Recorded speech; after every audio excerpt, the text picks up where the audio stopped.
Kalabhavan Narayanankutty sir.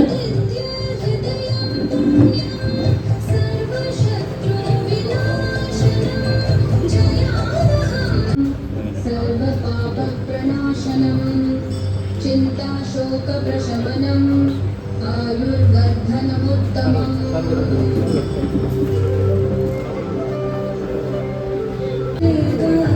സുരനമസ്കൃതം പൂജയശേഷഃ Tejashwi രശ്മിഭാവനഃ യേഷ ദേവാസുരഗണാഃ ലോകാഃ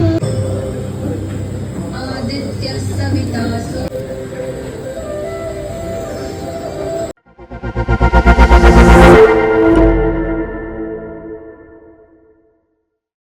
എല്ലാവർക്കും നമസ്കാരം. ഓ പ്രേമ എന്ന നമ്മുടെ ഈ പടം ഗംഭീരമാവട്ടെ എന്ന് സർവീസിനോട് ഞാൻ പ്രാർത്ഥിക്കുന്നു. അമ്മയുടെ അനുഗ്രഹം എല്ലാവർക്കും ഉണ്ടാവും. Thank you. ഒരുപാട് വർഷങ്ങളായുള്ള ബന്ധമാണ് ഞാനും സതീഷ് ബാബുവും. ഞാൻ മഞ്ചേരി കോളേജിൽ പഠിച്ചുകൊണ്ടിരിക്കുമ്പോഴുള്ള ബന്ധമാണ്. സതീഷ് മഞ്ചേരിക്കാരനാണ്. ഞാൻ പിന്നെ മഞ്ചേരി വിട്ടിട്ട് 32 വർഷമായി എറണാകുളത്ത് പാലാരിവട്ടത്താണ് താമസം. അദ്ദേഹത്തിൻ്റെ ഇതിനു മുമ്പുള്ളൊരു പടത്തിന് എന്നെ വിളിച്ചിട്ട് എനിക്ക് പോകാൻ പറ്റിയതിൽ വളരെ വിഷമമുണ്ടായി. കാരണം ഡേറ്റിൻ്റെ ചില പ്രശ്നങ്ങൾ കാരണം. അപ്പോൾ ഈ പടത്തിൽ ഏതായാലും ഞാൻ സഹകരിക്കും എന്ന് പറയുകയും പിന്നെ എൻ്റെ കൂട്ടുകാരാണ് നാരായണൻകുട്ടി, മണികണ്ഠൻ, മുൻഷി രഞ്ജിത്ത്, ഇവിടെയുള്ള പല ആർട്ടിസ്റ്റുകളും എൻ്റെ സുഹൃത്തുക്കൾ തന്നെയാണ്. അപ്പോൾ അവരുടെ കൂടെ അഭിനയിക്കുക എന്ന് പറയുന്നത് ഒരു രസകരമായൊരു സംഭവമാണ്. നല്ല ലൊക്കേഷനാണ്. വയനാടാണ് ലൊക്കേഷൻ അല്ലേ സതീഷ്? വയനാടാണ് ലൊക്കേഷൻ. അത് എൻ്റെ ഭാര്യ വീട് വയനാടാണ്. അപ്പോൾ എനിക്ക് വീട്ടിൽ പോയിട്ട് വരാം. ഏതായാലും ഇതിൽ ഒരു നല്ലൊരു കഥാപാത്രം ചെയ്യാൻ എന്നെ ക്ഷണിച്ച സതീഷിനും ആ ക്രൂവിനും എൻ്റെ എല്ലാവിധ ദൈവാനുഗ്രഹം ഉണ്ടാവട്ടെ. പടം സൂപ്പർ ഹിറ്റ് ആവട്ടെ എന്ന് ഞാൻ ആത്മാർത്ഥമായിട്ട് പ്രാർത്ഥിക്കുന്നു. നന്ദി, നമസ്കാരം. ഇങ്ങനെ ഒരു പൂജയുടെ ചടങ്ങിന് വളരെ കാലമായിട്ട് ആദ്യമായിട്ട് വരികയാണ്. സതീഷ് ബാബു സാറിൻ്റെ ആദ്യത്തെ സിനിമയാണെന്നാണ് ഞാൻ വിചാരിക്കുന്നത്, സംവിധാനം. അപ്പോൾ ആദ്യത്തെ സിനിമ ആയതുകൊണ്ട് തന്നെ ഒരുപാട് ബുദ്ധിമുട്ടുകളും സംഗതികളൊക്കെ ഉണ്ടാവാൻ സാധ്യതയുണ്ട്. അപ്പോൾ അതെല്ലാം തരണം ചെയ്ത് അദ്ദേഹത്തിനും അദ്ദേഹത്തിൻ്റെ സിനിമയ്ക്കും എല്ലാവിധത്തിലുള്ള വിജയാശംസകളും നേരുകയാണ്. സർവേശ്വരൻ്റെ എല്ലാ അനുഗ്രഹങ്ങളും ഓ പ്രേമ എന്ന് പറയുന്ന സിനിമയ്ക്ക് മേലുണ്ടാകട്ടെ എന്ന് ആശംസിച്ചുകൊണ്ട് നിർത്തുന്നു. നന്ദി, നമസ്കാരം. മണികണ്ഠൻ പറഞ്ഞപ്പോഴത്തെ ആദ്യത്തെ സിനിമ ആയതുകൊണ്ട് അതിൻ്റെ ബുദ്ധിമുട്ടുകളുണ്ടാകും എന്ന് പറഞ്ഞില്ലേ? കുറേ അനുഭവിച്ചുകൊണ്ടായിരിക്കും പറഞ്ഞല്ലേ? ഒരു സിനിമ ചെയ്ത് കുറേ മാനസികമായും ശാരീരികമായിട്ടുള്ള ബുദ്ധിമുട്ടുകൾ അനുഭവിച്ചുകൊണ്ടുള്ള എക്സ്പീരിയൻസിലായിരിക്കും പറഞ്ഞത്. പിന്നെ ടോണി ചേട്ടൻ പറഞ്ഞ പോലെ നല്ലൊരു കഥാപാത്രം, നാരായണൻകുട്ടി ചേട്ടൻ, ടോണി ചേട്ടനൊക്കെ നല്ലൊരു കഥാപാത്രം കൊടുത്ത ഡയറക്ടറെ നന്ദി അറിയിച്ചു. ഇനി തരാനിരിക്കുന്ന നല്ലൊരു കഥാപാത്രം എനിക്ക് തരാനിരിക്കുന്നതിൻ്റെ നന്ദി ഞാൻ അഡ്വാൻസ് ആയിട്ട് കൊടുക്കട്ടെ. ഈ പൂജയ്ക്ക് എത്താൻ കഴിഞ്ഞതിലും ഈ ഒരു നല്ലൊരു സിനിമയുടെ ഭാഗമാകാൻ ആഗ്രഹത്തോടെ എത്തിയതിലും എല്ലാവിധ സന്തോഷവുമുണ്ട്. ഈ സിനിമയ്ക്ക് എല്ലാ നന്മകളും നേരുന്നു. ഇതൊരു നല്ല വിജയമായി മാറട്ടെ. ഒരു 10-60ഓളം സിനിമകൾ ചെയ്തു. സതീഷ് ബാബു മഞ്ചേരി ഞാൻ പരിചയപ്പെടുന്നത് ഒരു 22 വർഷങ്ങൾക്ക് മുമ്പാണ്. അപ്പോൾ സിനിമയിൽ വന്നിട്ട് 25 വർഷമായി. അപ്പോൾ 3 വർഷത്തിന് 22 വർഷങ്ങൾക്ക് മുന്നേ പരിചയപ്പെട്ട വ്യക്തിയാണ് സതീഷ് ബാബു മഞ്ചേരി. പക്ഷേ ഇതിനു മുന്നേ എപ്പോഴോ ഒരു സംവിധായകനായി മാറേണ്ട ആളായിരുന്നു. പക്ഷെ അതിന് സമയവും സന്ദർഭവും വന്നുപെട്ടത്. അതുപോലെ റെയിൻബോ ടീമിലെ അംഗങ്ങൾ ഒരുപാട് പേരുണ്ട്. ആ റെയിൻബോ ടീമിലെ അംഗം കൂടിയാണ് ഞാൻ. എന്തായാലും ഈ സിനിമ നന്നായിട്ട് ഷൂട്ട് ചെയ്യാനും അതുപോലെ തന്നെ നല്ല രീതിയിൽ പ്രേക്ഷകരിലെത്തിക്കാനും ഉള്ള ഈ കൂട്ടായ്മ എന്നും ഉണ്ടാവട്ടെ. ഈ സിനിമ അതിഗംഭീരമായിട്ട് വിജയിപ്പിക്കാൻ നമ്മൾ കൂട്ടായി ശ്രമിക്കുക, പ്രാർത്ഥിക്കുക. സർവേശ്വരൻ ഈ സിനിമയ്ക്ക് സർവശക്തിയും തരട്ടെ എന്ന പ്രാർത്ഥനയോടെ നന്ദി, നമസ്കാരം. എല്ലാവർക്കും നന്മ നിറഞ്ഞൊരു ദിവസം നേരുന്നു. ഞാൻ ശശി മണ്ണിയത്ത്. ഇദ്ദേഹത്തെ കുറച്ച് കാലങ്ങളായിട്ട് അറിയാം, നമ്മുടെ ഡോക്ടർ സതീഷ് ഏട്ടനെയും. ഒപ്പം തന്നെ ഞാൻ എടത്തിയമ്മ എന്ന് വിളിക്കുന്ന അദ്ദേഹത്തിൻ്റെ ഭാര്യ പ്രമിത എടത്തിയമ്മ. എന്തായാലും ഓ പ്രേമ നല്ലൊരു വിജയത്തിലേക്ക് വരട്ടെ എന്ന് ആശംസിക്കുകയാണ്. ഇനി എന്ന് പറയുന്നൊരു സിനിമയുടെ പ്രൊഡ്യൂസർ ആയിപ്പോയൊരു പ്രൊഡ്യൂസറാണ് ഞാൻ. എന്തായാലും സിനിമയുടെ അവസാന മിനുക്കുപണികളിലേക്ക് കിടക്കുകയാണ്. എൻ്റെ മോനും അതിനകത്ത് അഭിനയിച്ചിട്ടുണ്ട്. സത്യത്തിൽ ഞാനൊരു പ്രൊഡ്യൂസറായി മാറിയത് ജൂനിയർ ആർട്ടിസ്റ്റായിട്ട് കുറേ വർഷങ്ങളായിട്ട് മലയാള സിനിമയിൽ ചെറിയ ചെറിയ വേഷങ്ങളൊക്കെ ചെയ്ത് നടക്കുന്ന ഒരാളായിരുന്നു ഞാൻ. 90 കാലഘട്ടങ്ങളിൽ മിമിക്രിയിൽ ഒക്കെ നിരവധി സ്കൂൾ കലോത്സവ വേദികളിലൊക്കെ സമ്മാനം വാങ്ങിച്ചിട്ടുള്ള ഒരാളായിരുന്നു. അപ്പോൾ എനിക്ക് സിനിമ അഭിനയം വലിയൊരു മോഹമായിരുന്നു. പക്ഷേ എവിടെയും എത്താൻ കഴിഞ്ഞില്ല.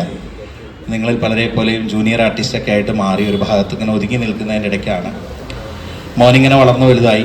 മോൻ സംസ്ഥാന school കലോത്സവങ്ങളിലൊക്കെ mono act, Chakyar Koothu, നാടകങ്ങളിലൊക്കെ മികച്ച നടനായിട്ടൊക്കെ നിരവധി സമ്മാനങ്ങളൊക്കെ വാങ്ങിച്ചപ്പോൾ ഞാൻ കരുതി പഴയ കാലത്തൊക്കെ നമ്മൾ സംസ്ഥാന കലോത്സവങ്ങളിലൊക്കെ അവാർഡ് വാങ്ങിക്കുമ്പോൾ സംവിധായകർ ആ കുട്ടിയുടെ വീട് അന്വേഷിച്ചു വരും. അങ്ങനെയാണ് നിരവധി സിനിമാ നടന്മാരും നടികളും ഒക്കെ ഇന്ന് വലിയ നടന്മാരും നടികളൊക്കെ ആയിരിക്കുന്നത്. നമുക്കറിയാം, ഇപ്പോൾ നവ്യ നായരായാലും കാവ്യ മാധവൻ, മഞ്ജു വാര്യർ, വിനീത്, അങ്ങനെ കുറേ നടന്മാരും നടികളും ഒക്കെ കലോത്സവ വേദികളിൽ നിന്ന് സിനിമയിലേക്ക് എത്തിപ്പെട്ടവരാണ് ഇന്നത്.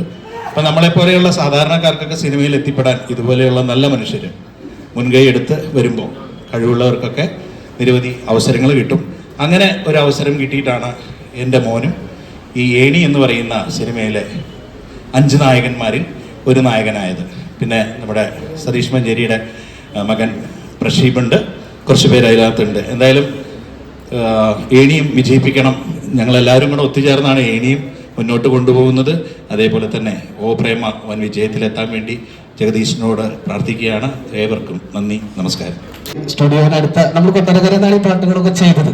അപ്പോൾ അതിനുള്ളൊരു ഓപ്പർച്യൂണിറ്റി ഉണ്ടായത് ഈ ഒരു ആശയം കൊട്ടാരക്കരയിൽ എത്തിയോണ്ടാണ്. അപ്പോൾ ഒരുപാട് സന്തോഷം ഈ വേദിയിൽ നിൽക്കാനും രണ്ടു വാക്ക് സംസാരിക്കാൻ. പിന്നെ പ്രത്യേകിച്ച് ഇത്രയും വലിയ ആളുകൾക്ക് മുന്നിൽ ഒരു മൈക്ക് കിട്ടി രണ്ടു വാക്ക് പറയാൻ പറ്റി ഒരുപാട് സന്തോഷം. Thank you.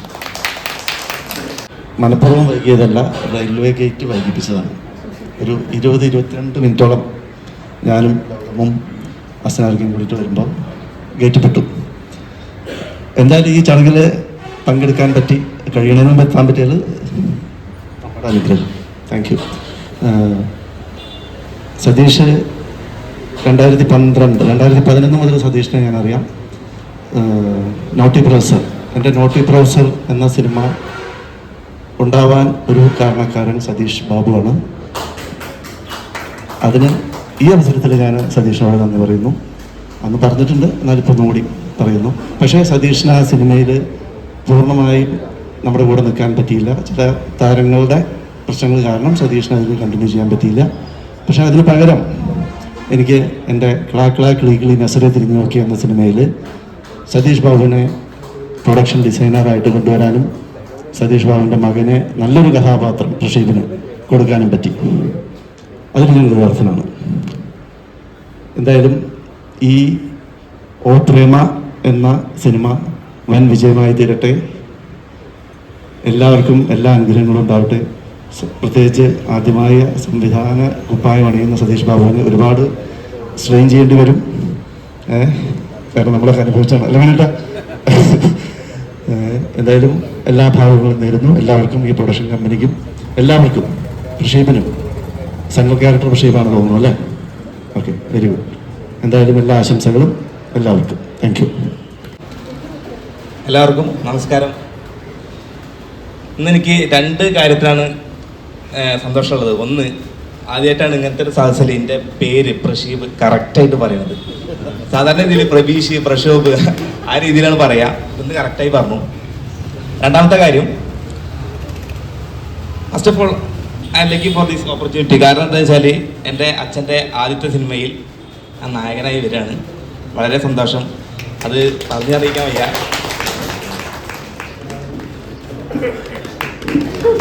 അപ്പോൾ നിങ്ങളുടെ എല്ലാവരുടെയും സപ്പോർട്ട് ഈ സിനിമയ്ക്ക് ഉണ്ടാവണം. ഇനി വയനാട്, അട്ടപ്പാടി ആ ഭാഗങ്ങളിലാണ് നമ്മുടെ ലൊക്കേഷൻ വരുന്നത്.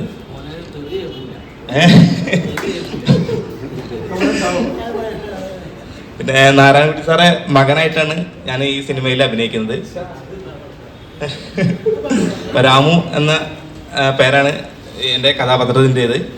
അപ്പോൾ എല്ലാവരും സപ്പോർട്ട് ചെയ്യുക. അപ്പോൾ ഈ ഓ പ്രേമ എന്ന ഈ സിനിമയ്ക്ക് എല്ലാവിധ ആശംസകളും. Thank you. എൻ്റെ പേര് ജിത്തു ജയപാൽ. ഓ പ്രേമ എന്ന സിനിമയുടെ തിരക്കഥ എന്ന ഉദ്യമത്തെയാണ് എന്നെ ക്ഷണിച്ചിട്ടുള്ളത്. വളരെയധികം നന്ദിയുണ്ട് സാർ, ഈ ഒരു ഓപ്പർച്യൂണിറ്റി തന്നതിന്. എല്ലാവിധ ആശംസകളും. നന്ദി. എൻ്റെ ബ്രദറാണ് കേട്ടോ. വന്നോ ഗിഫ്റ്റ്